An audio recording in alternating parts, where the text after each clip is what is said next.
and thanks so much for coming here today and giving us time for you to talk about what I know is another really important part of your election policy.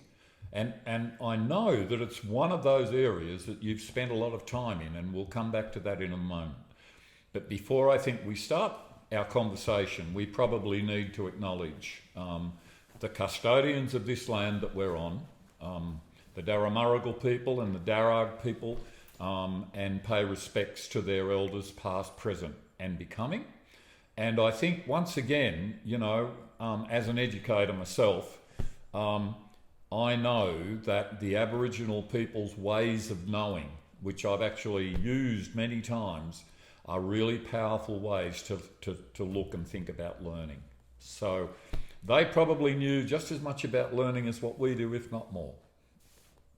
So thank you for that. And let's start, because I know that you've had a lot of experience. You've taught in schools, you've done a lot of work in community education, you've taught overseas.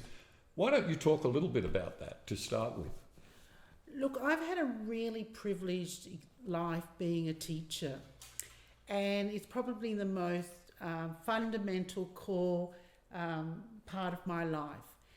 And I have to say that when I started my teaching career, I was really enthusiastic, and I still am enthusiastic. Mm-hmm. But what I saw was a terrible erosion, a terrible stealing of teachers' creativity and energy. Mm-hmm. And I'm very worried about our education system, because if we don't get our education system right, we maim people for life. Mm-hmm. Education is an opportunity to get to your best, and education is lifelong learning. Right. And it has to start from childhood right through, mm-hmm. even now, mm-hmm. even for older people. So talk a little bit about your experience in teaching. Well, I began as a high school teacher, English history, which I just absolutely loved, history teaching and English teaching. And I then wrote learning materials, which was just wonderful. The New South Wales Department of Education once had this fantastic resource called the Learning Materials Production mm-hmm. Centre. And we wrote learning materials which were just so innovative and creative. Mm-hmm. And then I decided at that I would go and become a primary school teacher, because I saw how wonderful primary school teachers were, so creative and working with young people with imagination. And I thought, wow, that's the power that I want to be. Mm-hmm. Because when you can get young people using that creativity and imagination, learning blossoms. Right. And then, of course, it's really sad, because then sometimes what's happened is that those children are just so now regimented by over-testing, by over-managerialism, and by breaking the curriculum into bits and pieces which they have to be proficient in. But learning isn't like that. It's holistic. Right. So I did that, and then I retired, and then I went to work in for community colleges for older people. So I've worked and taught people who are in their 80s mm-hmm. now.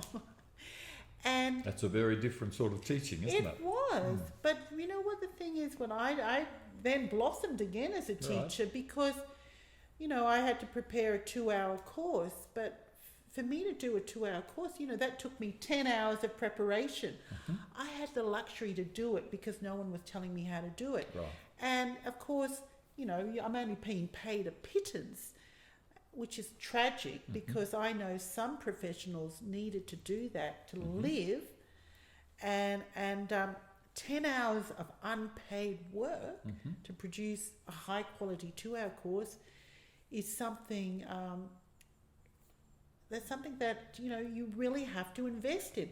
Education costs money mm-hmm. because you've got to give teachers the time to really do that high quality preparation, and also collaborate right. with others. Right.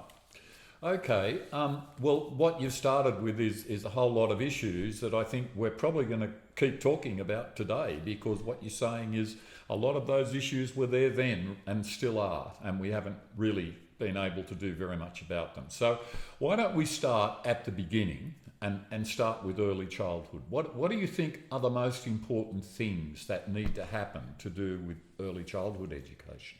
Look, we've got to invest in early childhood. That is the absolute critical time.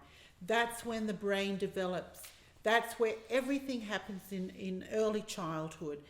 And I've seen it, I've witnessed it. When we've put our energies, our high quality teachings into the, kindergarten, year one, that sets them up for life. And it's a real tragedy that we are not doing this with our early childhood education at the moment. We need, preschool, and we need to do that so that, all children have that really strong basis. Because if we invest in early childhood, we know there's going to be bang-on effects as they get older. Let's look at what are the issues that are stopping us doing that at the moment. What do you think are the big issues that we need to address urgently? Look, I'd say pay our early childhood teachers more money, right? Because they have been studying a long time. I'm amazed when I've met some early childhood educators. They have to have incredibly high skills, and they're paid a pittance. We need to have more places, and more investment so that we can provide free childhood education. There are some children who just need that extra support, and it's unaffordable at the moment. And we were able to afford it during COVID, weren't we? All of a sudden the money appeared. Yeah. And early childhood is really important for women, because if women can have secure childhood, that means they don't have to have the breaks in their career, which means also they are in a strong position financially. And that's the real problem of women's equality, is that they don't have economic equality. And that's kind of connected to why they need a strong early childhood education. And we can follow on from that by saying that in the Morrison government's sort of thinking at the moment, what it means is that they're also able to contribute very significantly to the economy, because they're able to work, because their children are being looked after at a very, very low cost or no cost at all. Yeah, it's just unfathomable when we know the research is there for so many benefits, and yet the government just sort of, it's not, we'll just leave it. So I think we really need to address that. Okay, so that, as you've said, the early years, the 0 to 8 years, are absolutely fundamental in giving that really important base to learning for the rest of any child's life.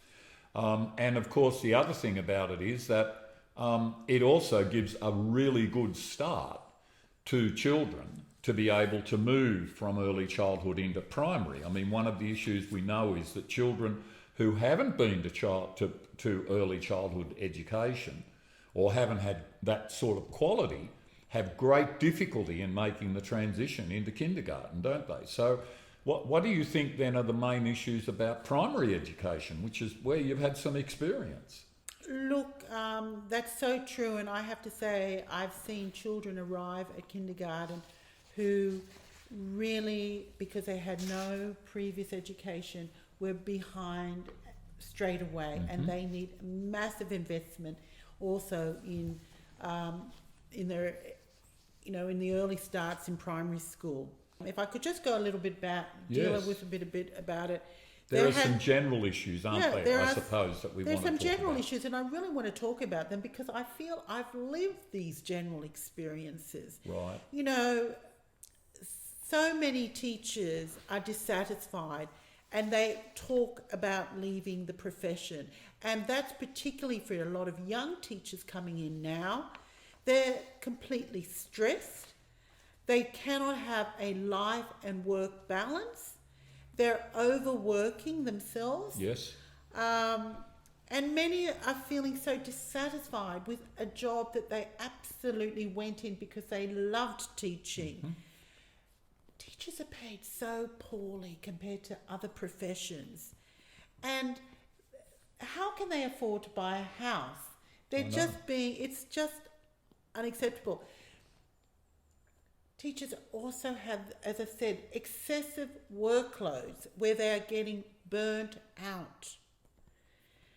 And so many teachers are feeling so trapped because they have to test and retest their students.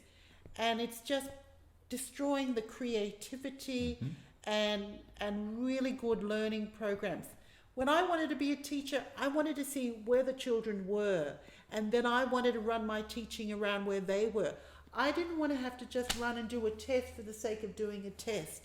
And it was really mind-numbingly Well, that's stressful. a really important point, because I mean, what all the research that we have tells us very clearly is that the best basis for a curriculum is an arts-rich curriculum, a curriculum that's based around music and dance and drama and storying, and yet the arts, as you found out, are marginalised in terms of our curriculum, aren't they? Yes, it is. And I've seen it, witnessed it happening really almost overnight. At one school that I was, a primary school that I went to, it was just magical. The children were always singing. The teachers were teaching them drama. They had performance. Art was really important. And these qualities created a sense of enrichment to the whole school. One of the happiest days that I've just been doing my campaign was the last day of school before the Easter school holiday.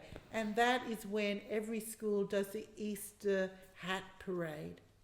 And to me, that's a celebration of childhood, where you see this amazing creativity of the parents, who are also doing it, I might say, helping make these vibrant hats, and the pride that the children have and in doing this.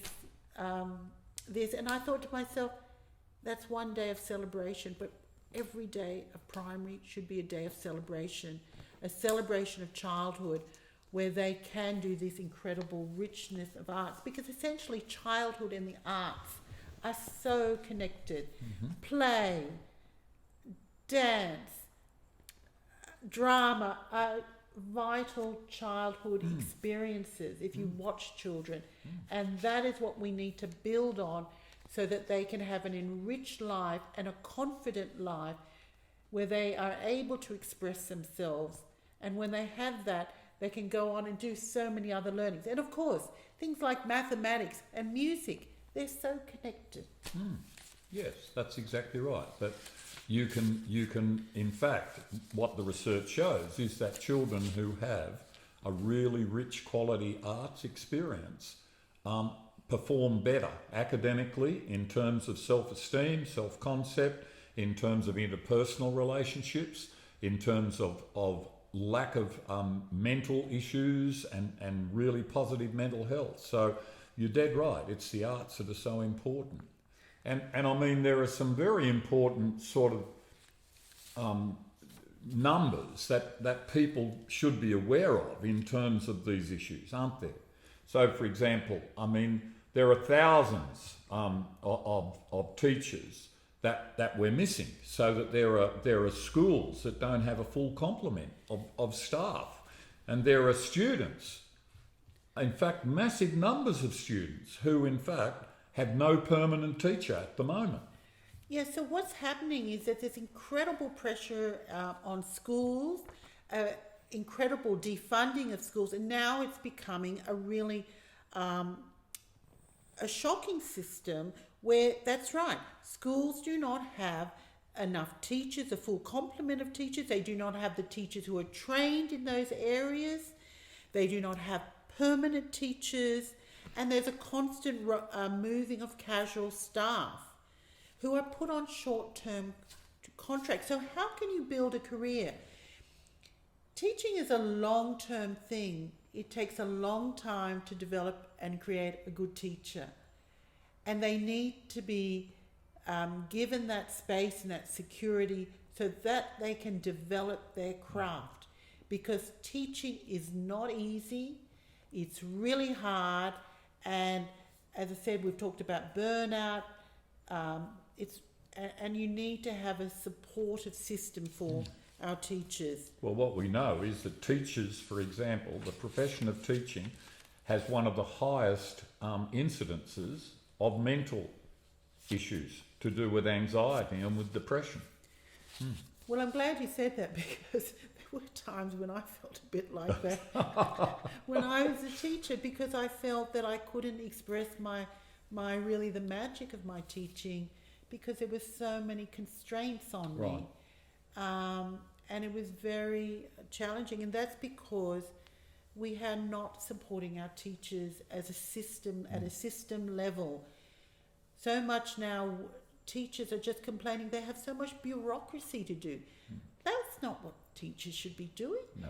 Their only priority is them and their kids in that classroom, and building that relationship and building on it so that every child in that room gets the best. And of course, you've got to have small classes as well, and you've got to learn innovative teaching methods which take time to develop. Well, one of the issues that was identified in the Australian College of Education Teachers Report for 2021 was that a lot of teachers felt that the curriculum was now being decided by people who've never been teachers, who don't know how classrooms and schools actually work. And that is so true, and I feel that's been one of the biggest problems with education, is we've handed it over to managers who look at this system, oh well, we'll move this, we'll do that. No, we're actually dealing with real children with real needs and real teachers who need support. And do you know that there are probably going to be something like 50,000 teachers who are going to leave teaching in the next 5 years? And immediately the question becomes, if these are the sort of issues you're talking about, where on earth are we going to find the 50,000 teachers we need to replace those people? Where will they come from? Well, absolutely, and that's a real problem, because no one wants to be a teacher if you're going to make a system that is so hard and difficult. Why would you want to do that? Exactly. So we've got to improve teachers' salaries, we've got to improve teachers' working conditions. The Scandinavians know how to do it. They value education. What's wrong with Australia? Why aren't we valuing our education? Well, the other thing is, of course, that a lot of the countries in the world that in fact are leading in terms of the international results of assessment, like Singapore, for example, they have just introduced an arts-rich curriculum. Wales has done exactly the same. So it's sort of very interesting what's happening in other sorts of places. And of course, Morrison would say that, well, as he said about a lot of things, this isn't my responsibility, this is the state's responsibility. But what you're talking about is you're talking about a system or systems of education in this country that are in crisis. And if Morrison and his government aren't prepared to then step in and do something, then there's something drastically wrong with our country and with our democracy.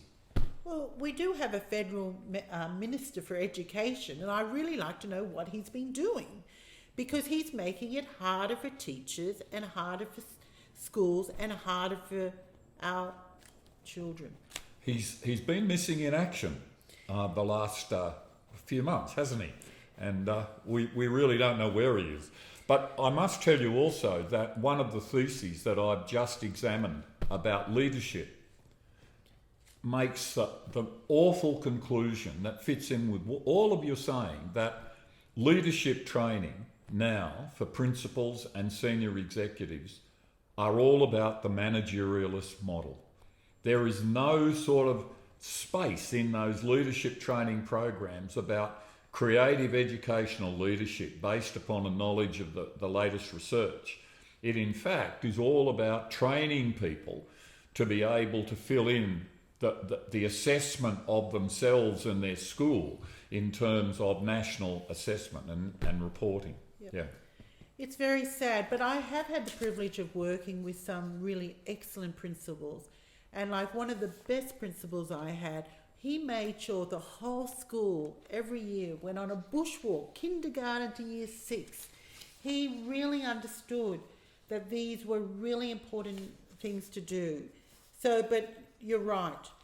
It's very, managerialism is really taking over our school system, and we really need to push back, because teachers are the professionals. They know how to teach. They're the ones who should be empowered, not bean counters, not people who think they know but they don't know. I'm going to give you a question here that we haven't really talked about before, but there's a lot of criticism of teacher education at the moment.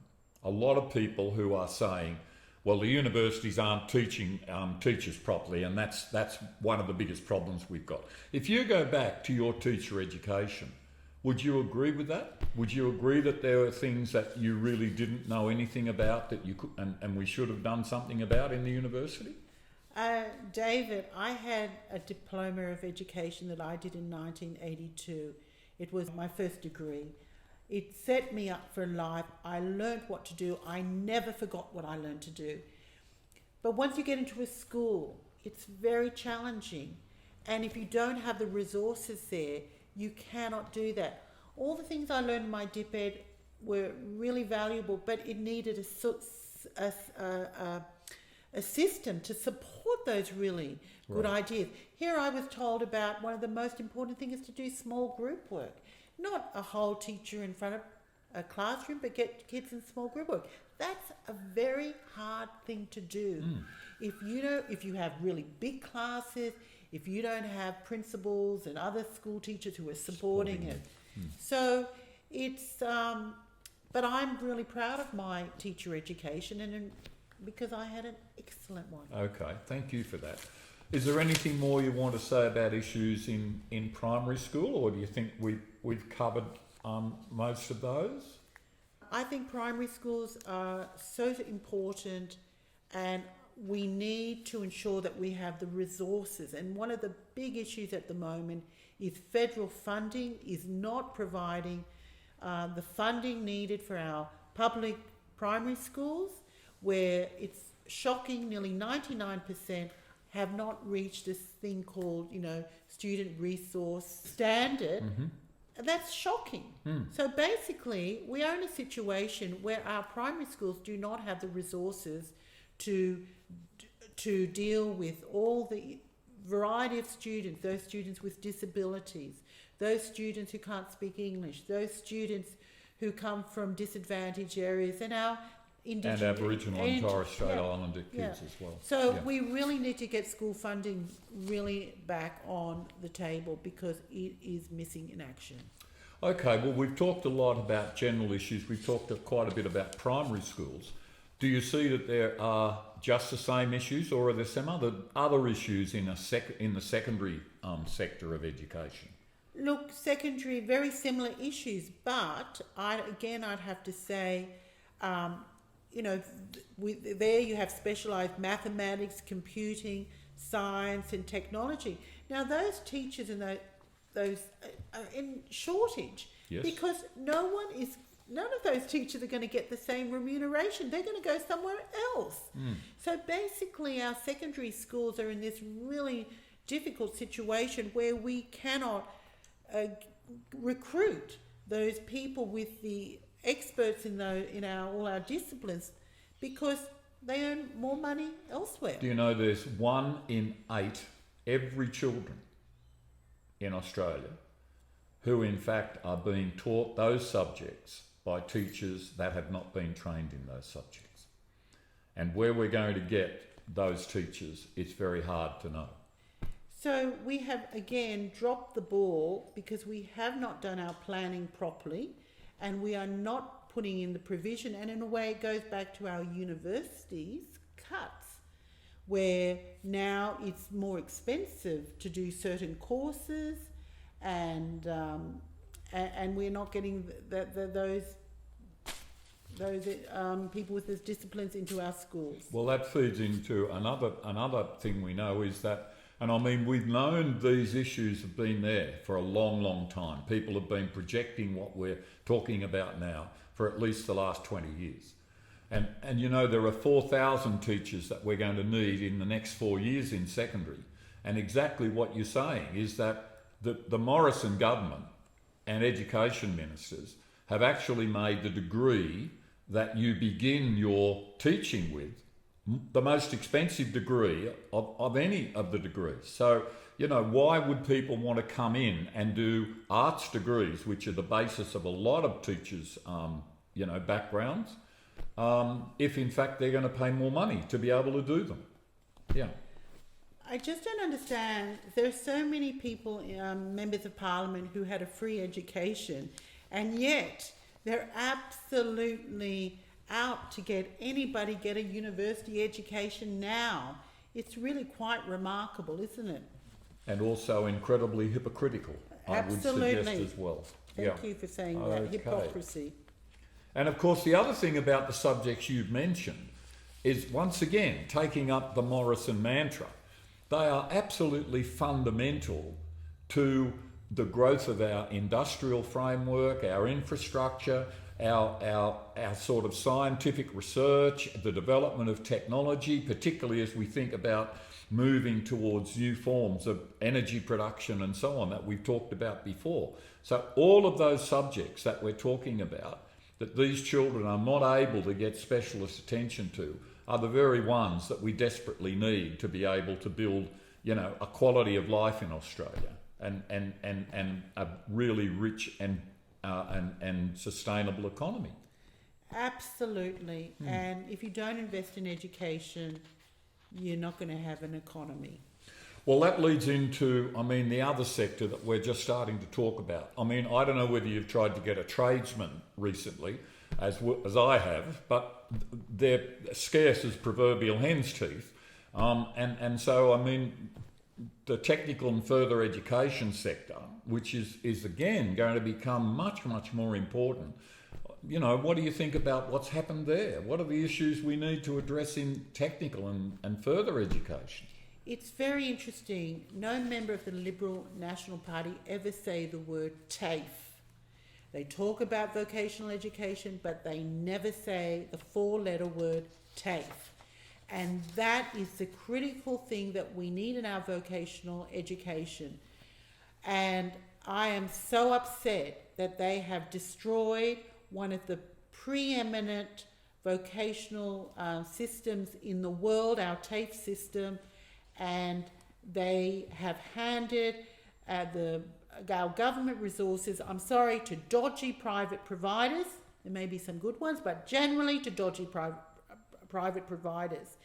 And we have to end this.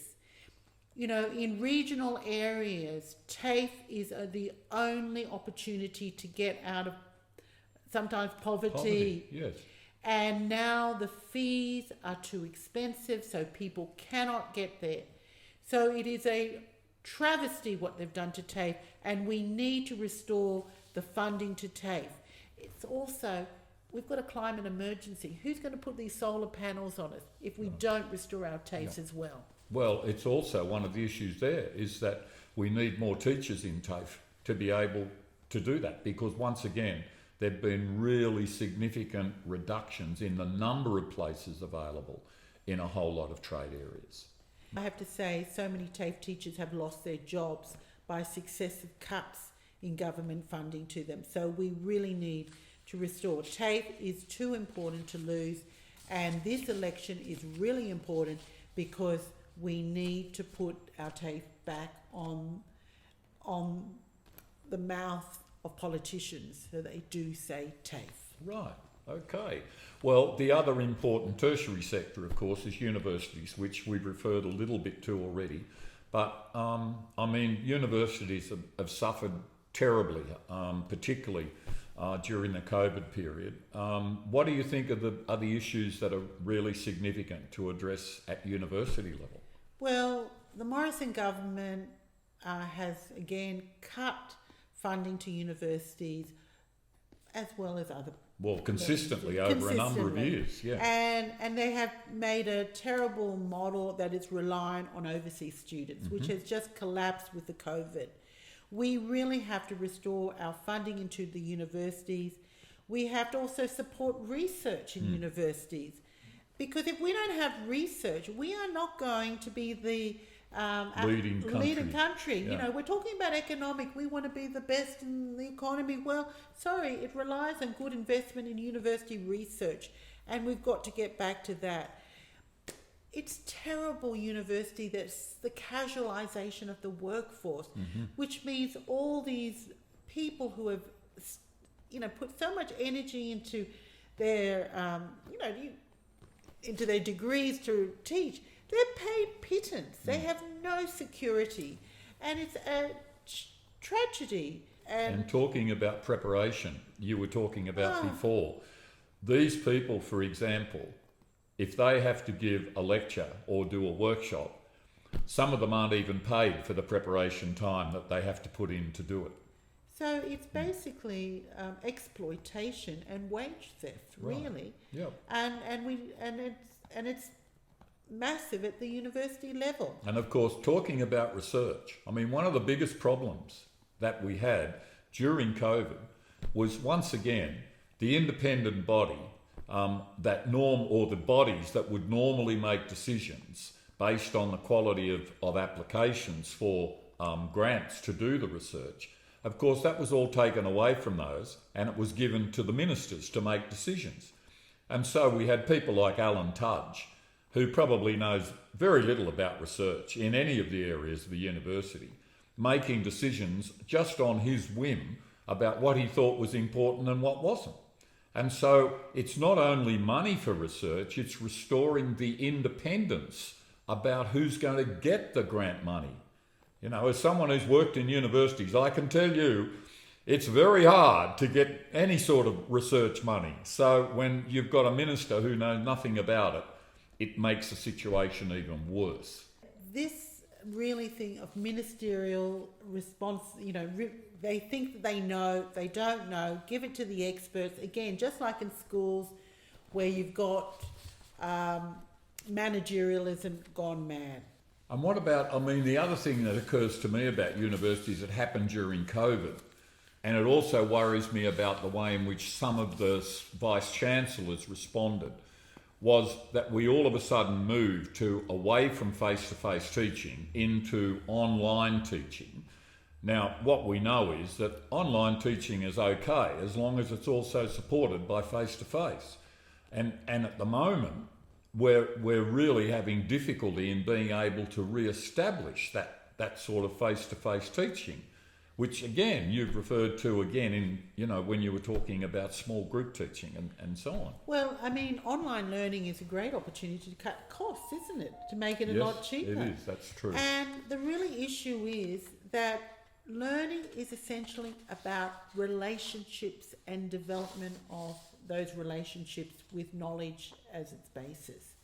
And unless we restore that, we will not become the clever country. Well, you have raised a lot of issues about your concerns about education and what you'll be supporting and fighting for if you go to Canberra. If I said to you, well, one day you were appointed as Minister for Education and you went to Canberra, according to all the things we talked about, what would be the first few things that you would want to change about education in Australia? Well, I think it's already begun. I think we really need to look at the validity of mass testing, because I think that has really damaged the whole education system. I think we really need to give teachers their empowerment of their curriculum back without telling them how to teach, because I think that's been really destructive. And I think you've got to make sure teachers are paid well and have secure jobs, and a minister who actually values teachers and knows something and about it. Wants to really believe that learning is something that's lifelong and we've got to do it. And I know one other thing you've talked about quite a lot in public appearances is the restoration of the Gonski plan. Look, this is a no-brainer. If we don't have a strong public education system, everyone suffers. It is the basis of Australia's democracy.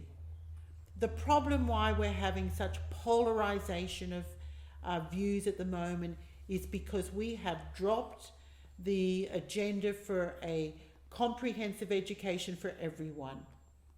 And it is dividing our society, and it's creating ignorance where it shouldn't be, where we're listening to conspiracy theory. Education is about the arts, it's about critical thinking as well.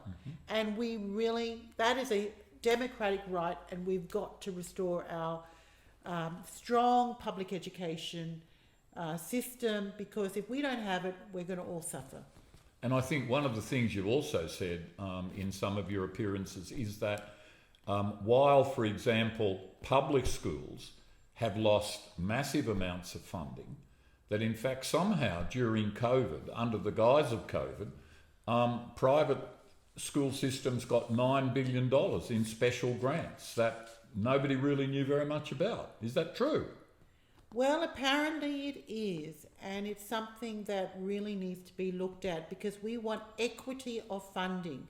We want the funding to go where it is needed. And that is why we need to restore the ethics of our funding system so it goes to the children in need, and that is predominantly in public schools, because they take everyone. And that is what we need to do, have a fair go for every child, so that no matter what background they come from, they have a right to a quality education. Well, that's probably a really good note to end on. I mean, I can see how passionate you are and how committed you are about all of these issues. And all I can say is we wish you really well in the rest of your campaign. And maybe if you go to Canberra, you'll be able to start working on some of those with other people who are committed to it as well. So thank you so much. Thank you, David.